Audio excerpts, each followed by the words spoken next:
The flickering fire cast long, dancing shadows on the weathered faces gathered around Rollo. The wind howled outside, a restless beast echoing the frustration in the hearts of the Viking raiders. Their recent plunder had been meager, the Frankish defenses growing stronger. Doubt, a serpent with icy scales, coiled around their spirits. Rollo, a man sculpted from granite with eyes that held the glint of a winter storm, slammed his tankard onto the rough table. "Enough!" he roared, his voice a thunderclap shattering the disquiet. "We are Vikings. We do not cower before challenges." A hush fell over the room. The warriors, once boisterous, hung on Rollo's every word. He strode to the center, his silhouette a challenge against the flickering flames.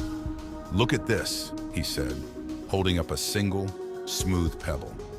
The firelight glinted off its surface, a solitary beacon in the rough hall. "Alone," he continued, his voice dropping to a low growl. "It is a mere stone, easily tossed aside." He tossed the pebble across the room, where it landed with a dull thud and rolled forgotten into a shadowed corner. A murmur of agreement rippled through the hall. Rollo then reached into a pouch at his side and produced another handful of pebbles, each as smooth and unassuming as the first. He let them cascade through his calloused fingers, the sound like a soft rain shower. "But what if we combine them?" he boomed, a mischievous glint in his eye. He scooped the pebbles into one hand and slammed his fist shut. The loose collection solidified, a surprisingly firm mass protruding from his hand. He thrust the fist towards the nearest warrior. "Try to break it," he challenged. The young warrior, muscles tense with effort, strained against the seemingly insignificant stones. But no matter how he grunted and pushed, the compacted mass held firm. Finally, with a frustrated groan, he admitted defeat. Rollo released his grip, the stones tumbling back into the table with a clatter. "See?"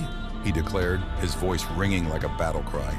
"Together, even the smallest stones become a force to be reckoned with." The lesson wasn't subtle, but its impact was undeniable. They weren't just a rabble of individual raiders. They were a shield wall, a storm at sea, a force to be feared when united. Rollo, a master of storytelling, launched into a tale of his own Viking past. He spoke of how a small raiding party, facing a Frankish army 10 times their size, used cunning and teamwork to pull off a daring victory. "We weren't just stronger," he recounted, his voice a low rumble. "We were one, a tide the Franks could not withstand." The lesson wasn't just about brute strength. It was about strategy, about using their ferocity as a unit, and most importantly, about the power of brotherhood.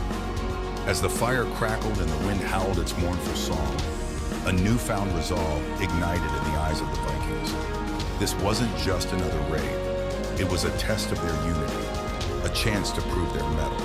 The simple act of combining the pebbles became a powerful metaphor for their strength, a reminder that even the smallest warriors, when united, could become an unstoppable force. They may have been facing an uncertain future, but they faced it not as individuals, but as a storm forged in the fires of unity and fueled by the cunning of the great Rollo the Walker. Don't forget to like and subscribe.